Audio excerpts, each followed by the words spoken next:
और जानदार जबरदस्त जिंदाबाद हैं। तो चलिए शुरू कर लेते हैं। यहाँ पर नमस्कार साथियों, मैं अजय चौधरी आपका भाई आज की सभा में आपका बहुत ज्यादा स्वागत करता हूं भैया। जो आज की सभा है ना, इसमें हम क्या सीखेंगे, class 11 chapter number 4 complex number समित संख्या प्रश्नावली 4.1 के जो बचे हुए सवाल थे ना, उनको फिनिश कर डालेंगे आज की सभा में। कौन कौन से सवाल बचे हुए थे हमारे, सवाल नंबर 11, 12, 13 और 14। तो इन चारों सवालों को आज की सभा में फिनिश कर डालेंगे मेरे भाई। तो अपना ध्यान जो सबसे ज्यादा जरूरी है उसे फालतू बकवास इधर उधर की जगहों से हटा दो और कहां पर केंद्रित कर दो, इस बोर्ड पर आप उसे केंद्रित कर दो मेरे साथियों। तो चलिए भैया शुरू कर डालते हैं यहां पर। तो देखें 11वां सवाल क्या कहना क्या चाहता है आज का पहला और हमारी प्रश्नावली 4.1 का 11वां सवाल। देखें पढ़ लेते हैं पहले, एनसीईआरटी आपके सामने रखी होगी। प्रश्न 11 से 13 की सम्मिश्र संख्याओं में से प्रत्येक का गुणात्मक प्रतिलोम ज्ञात करना है। हमें क्या ज्ञात करना है, गुणात्मक प्रतिलोम। अरे गुणात्मक प्रतिलोम का नाम सुनते ही इसका सूत्र आपके मन में याद आ जाना चाहिए। क्या फॉर्मूला है इसका, बता भाई क्या फॉर्मूला होगा इसका। फॉर्मूला होगा आपका जेड इनवर्स बराबर जेड का संयुग्मी बटे में जेड का मापांक का स्क्वायर। ये फॉर्मूला याद आ जाना चाहिए। अगर ये याद नहीं आया तो मेरे साथ ये याद हो जाना चाहिए भैया। क्या फॉर्मूला हमारा, जेड इनवर्स बराबर जेड का संयुग्मी मापांक में जेड का स्क्वायर। तो आपके ये फॉर्मूला याद हो जाना चाहिए मेरे साथियों। अगर याद हो गया हो या नहीं हो तो याद कर लीजिएगा। चलिए भैया इस फॉर्मूले का उपयोग करते हैं यहां पर। तो देखें पहला सवाल आपका क्या है, 11वां मतलब 4-3 आयोटा का गुणात्मक प्रतिलोम हमें ज्ञात करना है मेरे भाई। तो देखें जेड इनवर्स बराबर जेड का संयुग्मी डिवाइड में मापांक का जेड का, यानी कि जेड के मापांक का स्क्वायर यहां पर वर्ग यहां पर। तो भाई देखो किस किस चीज की हमें जरूरत है जिससे हम इसका गुणात्मक प्रतिलोम जेड इनवर्स ज्ञात कर लेंगे। तो वो हमें जरूरत है, देखो जेड के यानी कि इस सम्मिश्र संख्या के संयुग्मी की, इसे जेड मान लीजिए इसे भी आप, और इसके मापांक के वर्ग के स्क्वायर की। भाई मापांक का वर्ग के लिए तो आपको पहले मापांक निकालना आना चाहिए, मॉडुलस निकालना आना चाहिए, और वो हमने सीख चुके हैं। कैसे निकालते हैं मॉडुलस, कैसे निकालते हैं मॉडुलस, अरे वास्तविक संख्या का स्क्वायर प्लस में काल्पनिक संख्या का स्क्वायर, काल्पनिक भाग का स्क्वायर और अंडर रूट लगा देंगे उसके ऊपर यहां पर, और संयुग्मी चिन्ह बदल देते हैं। तो सबसे पहले हम निकाल लेते हैं संयुग्मी यहां पर निकाल लेते हैं। तो जेड का बार बराबर क्या आएगा, 4 प्लस में 3 आयोटा, क्योंकि 4 माइनस में 3 आयोटा तो हमारे कॉम्प्लेक्स नंबर है, और उसका संयुग्मी प्लस चिन्ह चेंज कर देते हैं, यानी कि साइन चेंज हो जाता है। बात इसकी है मापांक की। देखें मापांक मॉडुलस बोलते हैं जिसे इंग्लिश में, मापांक कैसे आएगा, अंडर रूट वास्तविक भाग का स्क्वायर प्लस में काल्पनिक भाग का स्क्वायर, और अंडर रूट मैंने लिख दिया यहां पर। तो 4 का स्क्वायर प्लस में माइनस में 3 का स्क्वायर, अंडर रूट मैंने लगा दिया है।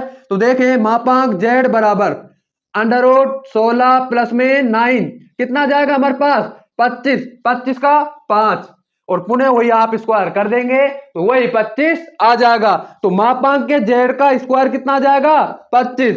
और मापांक का जेड आपका एक दिन बताया था ना कि जेड और जेड बार दोनों को अगर आप मल्टीप्लाई करोगे तो मापांक के जेड के स्क्वायर के बराबर आएगा। यानी कि जेड का मापांक बराबर जेड जेड के संयुग्मी का गुणनफल बराबर उसके मापांक के वर्ग के स्क्वायर के तुल्य होता है। ये बात आपको ध्यान रखनी चाहिए, काम आएगी। अब देखिए जेड इनवर्स बराबर, तो इस सूत्र में आप मान रख दीजिए और जेड इनवर्स प्राप्त कर लीजिए, मान रख दीजिए और जेड इनवर्स प्राप्त कर लीजिए। संयुग्म में क्या है, संयुग्म में हमारे पास है 4 प्लस में 3 आयोटा। तो जेड इनवर्स बराबर 4 प्लस में 3 आयोटा, मापांक में जेड का स्क्वायर, मापांक में जेड का स्क्वायर कितना है 25, कितना है रे 25, 25। अब आप देखिए जेड इनवर्स बराबर ए प्लस में आयोटा बी के रूप में से लिख देंगे। तो देखिए 4/25 क्या है इसका रियल पार्ट, क्या है इसका रियल पार्ट है, इसका रियल पार्ट है 4/25। फिर 3 आयोटा को आगे लिख दो, कोई प्रॉब्लम नहीं है, आयोटा 3/25। इसका इमेजिनरी पार्ट क्या है, इसका इमेजिनरी पार्ट है 3/25, इसका काल्प और इसका रियल पार्ट है 4/25। तो ये आपका क्या हो गया भाई, जेड इनवर्स इसका गुणात्मक प्रतिलोम हो जाता है। अब अगले सवाल की बात करते हैं, सवाल नंबर 12 की, उसमें कैसे गुणात्मक प्रतिलोम ज्ञात करेंगे। चलिए भाई देख लेते हैं यहां पर सवाल नंबर 12 को।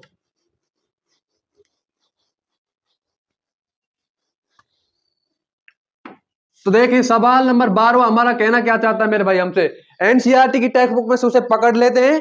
अंडर रूट 5 प्लस में 3 आयोटा, अंडर रूट 5 प्लस में 3 आयोटा, अंडर रूट 5 प्लस में 3 आयोटा का गुणात्मक प्रतिलोम ज्ञात करना है। सूत्र वही है, याद आ जाना चाहिए, जेड का संयुग्मी मापांक में जेड का स्क्वायर, जेड का संयुग्मी मापांक में जेड का स्क्वायर। यहां पर भाई आप क्या करेंगे, संयुग्मी निकाल लेंगे, मापांक निकाल लेंगे, मापांक का फिर वर्ग कर देंगे और हम दोनों को डिवाइड कर देंगे और हमारा प्रतिलोम प्राप्त कर लेंगे यहां पर।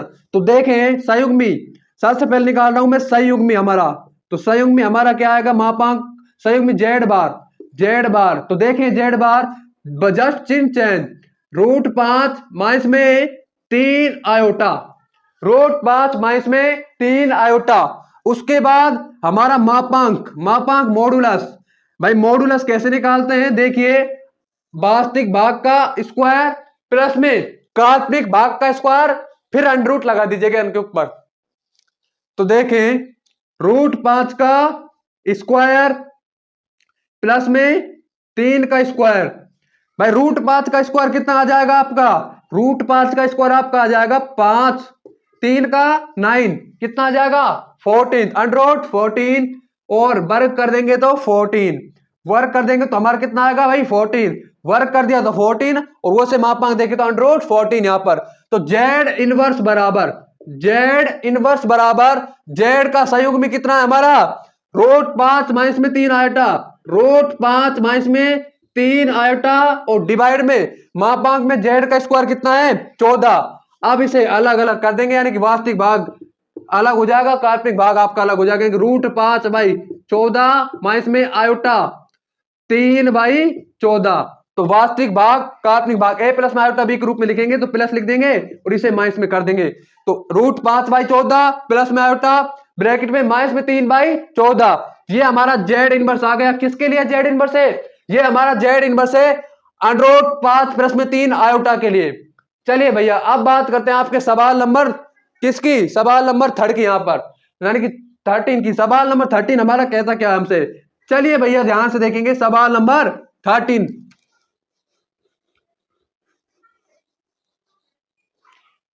तो चलिए भैया सवाल नंबर 13 में दिया गया हमें केवल और केवल माइनस में आयोटा, माइनस में आयोटा दिया गया है। देखिए माइनस में आयोटा, इसका क्या मतलब है, इसका मतलब है 1 प्लस में माइनस आयोटा, 1 प्लस में माइनस में आयोटा। अब इसका हमें क्या ज्ञात करना है, हमें इसका गुणात्मक प्रतिलोम। तो गुणात्मक प्रतिलोम के लिए इसका संयुग्म भी बता दीजिए, 1 नहीं सॉरी 0, भाई वास्तविक भाग यहां पर है ही नहीं। तो देखें संयुग्म निकालेंगे, सबसे पहले सूत्र लिख लेता हूं, जेड इनवर्स बराबर जेड का बार यानी कि संयुग्मी और मापांक के वर्ग का स्क्वायर। तो मैं संयुग्मी क्या आएगा हमारा, संयुग्मी में चिन्ह चेंज हो जाता है, तो 0 प्लस में आयोटा ये हमारा जेड का बार यानी कि संयुग्मी हो गया। अब हमें मॉडुलस निकालना है, अब हमें मापांक निकालना है। तो देखें मापांक हमारा क्या आएगा, मापांक बराबर अंडर रूट वास्तविक भाग का स्क्वायर प्लस में काल्पनिक भाग का स्क्वायर का अंडर रूट, 0 का स्क्वायर प्लस में -1 का स्क्वायर। तो आपका मापांक जेड बराबर कितना आ जाएगा 1, तो मापांक में जेड बराबर 1, वर्ग करोगे तो भी 1, भाई 1 का वर्ग तो 1 ही आता है। तो जेड इनवर्स बराबर, जेड इनवर्स बराबर जेड का संयुग्मी 0 प्लस में आयोटा, यानी कि मैंने 0 प्लस में आयोटा लिख दिया ए प्लस में बी के रूप में, ए प्लस में आयोटा बी के रूप में, और जेड का वर्ग आपका 1। तो जेड इनवर्स बराबर 0 प्लस में आयोटा, दिस इज द मतलब ये आपका गुणात्मक प्रतिलोम है किसका, माइनस आयोटा का, माइनस आयोटा का गुणात्मक प्रतिलोम 0 प्लस में आयोटा हो जाता है मेरे भाई। अब सवाल नंबर 14 की बात करते हैं। सवाल नंबर 14 कहना क्या चाहता है हमसे, क्या कहना चाहता है, ए प्लस में आयोटा बी के रूप में लिखना है हमें, कॉम्प्लेक्स नंबर ए प्लस में आयोटा बी के रूप में लिखना है। तो सवाल नंबर 14 हमसे कहता क्या है, चलिए करना शुरू कर देते हैं यहां पर।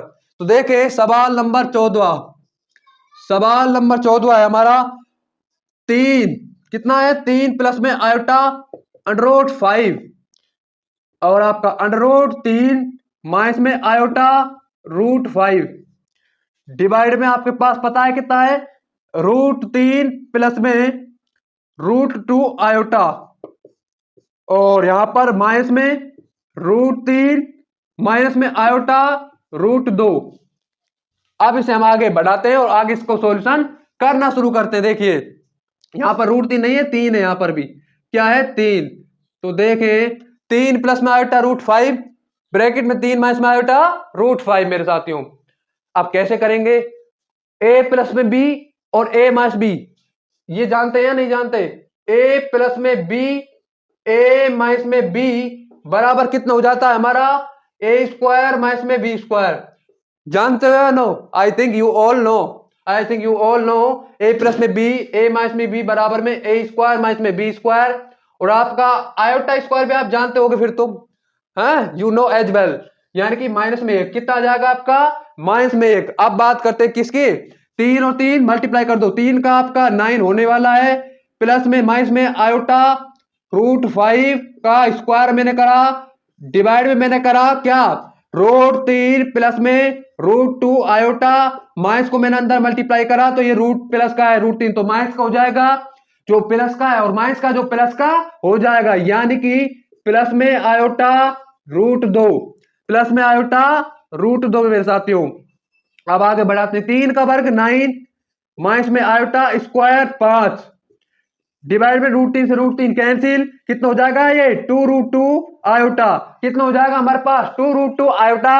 अब देखें 5 आयोटा स्क्वायर की वैल्यू कितनी होती है, आयोटा स्क्वायर की वैल्यू होती है हमारी माइनस में 1, तो माइनस में 1 प्लस में 1 हो जाएगा 9 प्लस में 1 डिवाइड में 2√2 आयोटा, तो हमारा कितना आ जाएगा ये 5 है ना, तो 14/2√2 आयोटा, तो 7/√2 आयोटा, 7/√2 आयोटा। अब क्या करेंगे √2 से रेशनलाइज कर देंगे तो 7/√2 आयोटा, √2 से मल्टीप्लाई √2 7√2 और आपका 2 आयोटा। जब भी आयोटा नीचे आए आपका डिनोमिनेटर में आए मेरे साथियों, आयोटा की पावर 4 से आप मल्टीप्लाई कर दीजिएगा इसे, तो 7√2 2 आयोटा, आयोटा की पावर 4। अब आपकी आयोटा की पावर यहां पर 3 बचेगी क्योंकि नीचे पावर 1 है, और आयोटा की पावर जब 3 बचेगी तो आपका कितना आ जाएगा माइनस में आयोटा, तो 7√2 डिवाइड में 2 आयोटा, 7√2 डिवाइड में 2 आयोटा, वो भी माइनस का। तो यह आपको a प्लस में b के रूप में लिखना है, तो 0 प्लस में आयोटा माइनस 7√2/2 ये आपका a प्लस में आयोटा b के रूप में हो गया भाई। यहां पर a वास्तविक भाग 0, काल्पनिक भाग कितना है हमारा, हमारा काल्पनिक भाग है माइनस में 7√2 डिवाइड में 2 मेरे साथियों। चलिए भैया थैंक्स, क्या भैया थैंक्स। यहां पर अगर आज की सभा से आपको थोड़ा सा भी सीखने को मिला हो, कुछ भी सीखने को मिला हो, तो प्लीज इस सभा को लाइक कर लें, शेयर कर लें और हमारे इस ज्ञानी मैथ्स फिजिक्स प्लेटफॉर्म को जरूर से जरूर सब्सक्राइब कर ले मेरे भाई। Thanks for watching.